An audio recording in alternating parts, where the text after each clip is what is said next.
Hello my dear students, welcome to সেল Bangladesh program. আপনারা কেমন আছেন সবাই? আশা করি ভালো।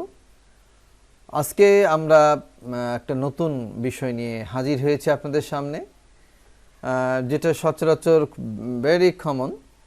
আসলে ইংরেজি শিখতে গেলে সব স্তরে আমাদের কাজ করতে হয়, আর আমরা চেষ্টা করছি আমাদের স্টুডেন্টস এবং ভিউয়ার্সদেরকে এগুলো শেখানোর জন্য। আজকে আমরা যে প্রোগ্রাম নিয়ে আমরা হাজির হয়েছি, কন্টেন্টসটা অত্যন্ত গুরুত্বপূর্ণ। কিভাবে আমরা উপদেশ দেব বা পরামর্শ দেব এ ব্যাপারে, how to give advice or suggestion. আমরা বাংলায় অনেক বিষয়ে আমরা উপদেশ দিয়ে থাকি, কিন্তু আমরা ইংরেজিতে কিভাবে কাউকে উপদেশ দেবো, আমরা এখানে সেট করেছি কিছু বাক্য। এগুলো আপনারা প্লিজ বেশি বেশি করে দেখবেন এবং মুখস্থ করার চেষ্টা করবেন, ঠিক আছে? তো আমরা চলে যাচ্ছি আমাদের মূল আলোচনায়। যেমন প্রথমে আমরা দিয়েছি, আমরা যদি কাউকে উপদেশ দিতে যাই, why don't you sit down beside me. এই যে একটা উপদেশ দেওয়া যাচ্ছে যে why don't you sit down beside me, কেন তুমি আমার পাশে বসছো না, মানে এখানে বসতে বলা হচ্ছে, তাই না? তারপরে it might be a good idea to, এখানে দেওয়া হয়েছে যে এটা একটা ভালো একটা পরিকল্পনা হতে পারে। টু হচ্ছে কি, যে আপনি কোনো কাজ করতে গেলে, এখন আমরা যেমন বলতে পারি it might be a good idea to start the game, to begin something, এরকম অনেক কিছু আমরা দিতে পারি, ঠিক আছে? এটা কাউকে পরামর্শের ক্ষেত্রে ইট মাইট বি দিয়েও পরামর্শ দেওয়া যায়। আবার আপনি যদি মনে করেন যে না, আমি আরেকভাবে দেব, আই সাজেস্ট ইউ। এখন আই সাজেস্ট ইউ, সাধারণত সাজেস্টের উপর আইনজি দেওয়াটা ভালো। আই সাজেস্ট ইউ হায়ারিং এ কার, অথবা আই সাজেস্ট ইউ রেন্টিং এ কার আপনার টু রিচ দ্য প্লেস, এরকম আসতে পারে যে আমি পরামর্শ দিচ্ছি একটা গাড়ি ভাড়া করার জন্য। এরকম সাজেস্টিভ দিয়ে একটা আইনজি দিয়ে, এবং আপনি যেটা কাজ করতে চাচ্ছেন বা যাকে যে বিষয়ে উপদেশ দিবেন, তখন এটা আপনি এখানে বসিয়ে নেবেন। কেমন? You might try eating that, you might try eating that, তুমি ওটি খেয়ে দেখতে পারো। আমরা অনেক সময় পরামর্শ দিই না যে এটা খাও না, দেখো খেতে যাচ্ছে না, খেয়ে দেখতে পারো, ভালো লাগলে খাবে। তাহলে you might try eating that. এক্ষেত্রে আরেকটা বিষয় বলে থাকি যে অনেক সময় দোকানে কোনো জিনিস কিনতে যাচ্ছেন, বাট আমরা কিন্তু অনেক সময় একটা খেয়ে নিই। যেমন আমের ক্ষেত্রে, মিষ্টির ক্ষেত্রে আমরা কি করি, একটা খেয়ে নিই। এরকম দোকানদাররা বলে যে স্যার আপনি এটা খেয়ে দেখেন, যদি ভালো লাগে আপনি নেবেন। আমের ক্ষেত্রে, লিচুর ক্ষেত্রে, এগুলো কিন্তু আমরা তখন কাউকে উপদেশ দেওয়ার জন্য আমরা বলতে পারি you might try eating that. You had better stay today, অর্থাৎ আমরা এটা একটা গুড সাজেশন। হ্যাড বেটার দিয়ে অর্থটা হচ্ছে বরং, ভালো, এরকম টাইপের। কাউকে পরামর্শ দিলে আপনারা এটা ইউজ করবেন। This is common use. You had better stay today, আজ বরং থেকেই যাও। I advise you to quit your job, এখানে বলা হচ্ছে এটা ফর্মাল একটা English. I advise you to quit your job বলতেছে আমি তো উপদেশ দিচ্ছি চাকরিটা ছেড়ে দেওয়ার জন্য। কুইট এখানে চাকরি ছেড়ে দেওয়া বোঝাচ্ছে। তাহলে I advise you to quit your job. You could do one thing, তুমি একটা কাজ করতে পারো বা আপনি একটা কাজ করতে পারেন। এখন কী কাজ করবেন এটা তখন এখানে খালি জায়গাটাকে বসিয়ে দিতে হবে, ঠিক আছে? I urge you to be free and enjoy your life. Urge হচ্ছে আহ্বান করা, এটা একটা ফর্মাল ইংলিশ। আই আর্জ হচ্ছে আহ্বান করা, আমি তোমাকে আহ্বান করছি টু বি ফ্রি, একটু ফ্রি হওয়ার জন্য, অ্যান্ড এনজয় ইয়ার লাইফ, মানে একটু ফ্রি হয়ে জীবনটাকে এনজয় করো, একটা এরকম একটা পরামর্শ দেওয়া হচ্ছে। তাহলে I urge you to be free and enjoy your life. What do you recommend, এটা একটা ফর্মাল। রিকমেন্ড হচ্ছে এক ধরনের সুপারিশ করা, পরামর্শ দেওয়া। এখন আপনি একটা বিষয়ে তার কারো সাজেশন চাচ্ছেন, তখন কিন্তু এভাবে আসে, আমরা বলি হোয়াট ডু ইউ রিকমেন্ড, তুমি কি মনে করো বা তুমি কি পরামর্শ দিচ্ছ।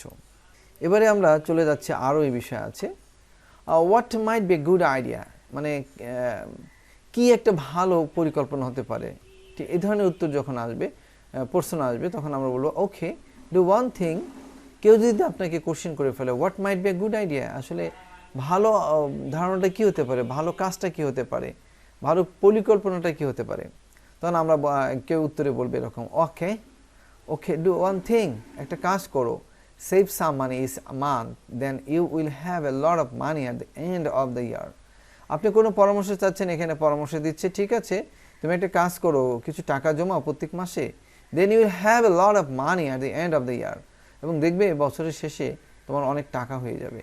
What do think that I could do, কাউকে আপনি বলতে যাচ্ছেন, আচ্ছা আপনি কি মনে করেন আমি কি করতে পারি, এটা একটা পরামর্শ চাচ্ছেন। What do think that I could do, এরকম আবার আর আছে, you should have studied harder, কাকে পরামর্শ দিলেন যে তোমার আরও বেশি করে পড়াশোনা করা উচিত ছিল, এটা একটা পরামর্শ। Those stocks could be sold out couldn't they, অর্থাৎ স্টকগুলোকে বেচে দিলে কেমন হয়, কার পরামর্শ চাচ্ছেন। দোজ স্টকস অর্থাৎ আপনার কোনো কিছু গুদামে রয়েছে বা গুদাম করে রেখেছেন, এখন ওগুলো কি করবেন, একজন পরামর্শ দিচ্ছে যে those stocks could be sold out, এগুলো বেচে দিলে কেমন হয়। couldn't they এর মানে টোটালি আসতেছে এগুলো বেচে দিলে কেমন হয়।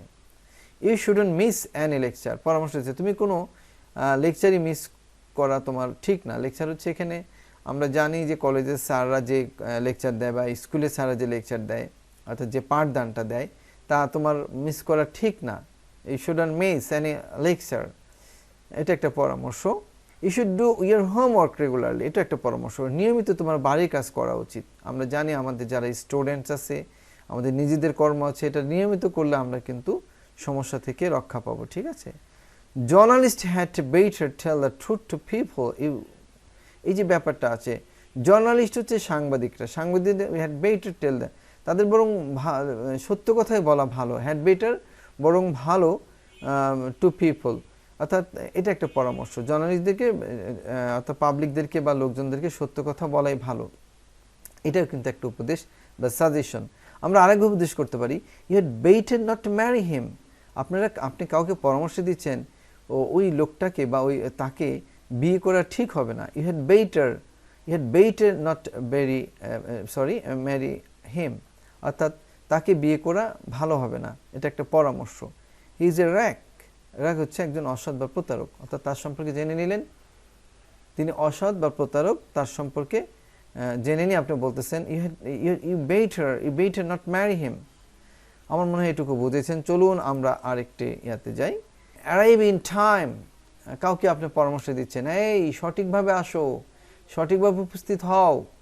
You ought to keep it in a safe place, অর্থাৎ তোমার এটা নিরাপদ জায়গায় রাখা উচিত। কাউকে পরামর্শ অর্থ দিয়ে আমরা দিতে পারি, তাই না।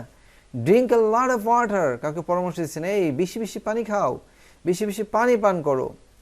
I would advise you to take a rickshaw, you look so tired, এখানে বলা হচ্ছে যে আপনি তো অনেক ক্লান্ত হয়ে গেছেন, সো তাকে পরামর্শ দিচ্ছেন এভাবে, I would advise you to take a rickshaw, you look so tired, আরে আপনাকে তো অনেক ক্লান্ত দেখাচ্ছে, আপনি একটা রিক্সা নেওয়া উচিত, এটা একটা পরামর্শ দিচ্ছেন। আমরা আরেকভাবে পরামর্শ দিতে পারি, গেট এনাফ স্লিপ, যথেষ্ট ঘুমের প্রয়োজন। গেট এনাফ স্লিপ, যথেষ্ট, কাউকে বলছেন যে আপনার যথেষ্ট ঘুমানো দরকার বা আপনি ঘুমান, গেট এনাফ স্লিপ। ইট অর্গ্যানিক ফুড, অর্গ্যানিক হচ্ছে মৌলিক খাবার, যেটাতে মেডিসিন দেওয়া থাকে না। আমরা জানি আমাদের পৃথিবীতে এখন অনেক খাবারের মধ্যে স্প্রে করে বিভিন্ন ধরনের প্রিজারভেশন করার জন্য ওষুধ ছিটানো হয়, এগুলোও কিন্তু মানব দেহের জন্য অনেক ক্ষতিকর। কিন্তু যে আপনি বাসায় যে গাছটা লাগালেন সেই ফল, সেটা পেয়ারা হোক, অ্যাপল হোক, যে কোনো ফলই হোক, এখানে কিন্তু অর্গানিক ফুড, ওটাতে কোনো মেডিসিন দেওয়া নেই। সো ইট অর্গানিক ফুড বলতে বোঝাচ্ছে, পরামর্শ দিচ্ছে যে সঠিক খাবার অর্থাৎ মৌলিক খাবার, প্রাকৃতিক খাবারটাই খাও। অ্যাভয়েড সুগার অ্যান্ড সল্ট, হ্যাঁ এটা একটা পরামর্শ, লবণ এবং সুগারটাকে অ্যাভয়েড করাই ভালো। আমরা জানি যে লবণ এবং সুগার দুটোই কিন্তু শরীরের জন্য মারাত্মক ক্ষতিকর, বিশেষ করে ছোটদের জন্য ক্ষতিকর না, যাদের বয়স আমরা যতটা জানি 40 হয়ে গেলে, 40-র পরে বা 35+ হলে সুগার এবং সল্টটা আমাদের কমিয়ে দেওয়া উচিত। কেননা সুগার বেশি খেলে আপনি ফ্যাটি হয়ে যেতে পারেন, ডায়াবেটিসের একটা লক্ষণ চলে আসতে পারে, সল্ট বেশি খেলে আপনার প্রেশারটা বেড়ে যেতে পারে, এই জন্য এই সময়টা আপনারা কন্ট্রোল করবেন। এই জন্য কাউকে উপদেশ দিতে পারেন এভাবে, avoid sugar and salt. You shouldn't drink alcoholic drinks, অ্যালকোহলিকটা আমরা জানি যে আমাদের দেশে এখন এটা খুব, যারা একটু টাকা পয়সাওয়ালা বিলাসবহুল জীবনযাপন করেন তারা এটা খুব পছন্দ করেন, অ্যালকোহলিক অর্থাৎ এটাকে মদ বলে, এই ধরনের নেশা জাতীয় পানীয় এখন খায়, কিন্তু এটা মানবদের জন্য অত্যন্ত ক্ষতিকর। আমরা দেখে থাকি যে অনেক রোগী হার্ট অ্যাটাকে মারা যাচ্ছে, এগুলো কিন্তু অ্যালকোহলিক অতিমাত্রায় সেবন করার কারণেই আমাদের রক্তে কোলেস্টেরল বেড়ে যায় এবং এটা অনেক ক্ষতির দিকে ধীরে ধীরে চলে যায় এবং একসময় মৃত্যু হয়ে যায়। সো আপনি কাউকে বলতে পারেন you shouldn't drink alcoholic drinks, অর্থাৎ এই ধরনের অ্যালকোহলযুক্ত পানীয় পান করা ঠিক না। ইটস টাইম স্টপ স্মোকিং, এখানে একটা দারুণ ইংরেজি আছে দেখেন, ইটস টাইম ইউ স্টপ দেওয়া হয়েছে, এরপরে স্টপড, মনে রাখবেন ইটস টাইম ইউ অথবা it's high time stop smoking, এর মানে হচ্ছে আপনার ধূমপান বন্ধ করা উচিত, বন্ধ করার সময়। আমরা কেন ইটস টাইম ইউ এরপরে স্টপ দিলাম, পাস্টে দিলাম, কারণ একটাই যে আমরা এটাকে খুব গুরুত্ব দিয়েছি। কোনো জিনিস যদি কখনো গুরুত্ব দেন, এখনই সময় এই কাজ করার, তখন এই সাবজেক্টের পরে ভার্বটা পাস্ট হয়ে যায়। সো এখানেও তাই হয়েছে, it's time is stopped smoking, আপনার ধূমপান বন্ধ করার সময় হয়ে গেছে, আপনি ধূমপান বন্ধটা করুন। এখানে খুব এমফাসিস করেছে এখানে। তো মাই ডিয়ার স্টুডেন্টস, আশা করি আমাদের এটা ভালো লাগছে। আসলে সেলফ বাংলাদেশ আপনাদের জন্য নতুন নতুন কন্টেন্টস নিয়ে বারবার উপহার হচ্ছে। আমরা আপনাদের কাছে একটাই আমাদের অ্যাপ্লিকেশন, সেটা হচ্ছে আমাদের লাইক, শেয়ার এবং কমেন্টস দিতে ভুল করবেন না। আমরা এটা চাই, আমরা চাই এই চ্যানেলটা আরও বড় হোক। হ্যাঁ, and many thanks for watching our contents from Cell Bangladesh. Goodbye, see you the next any contents.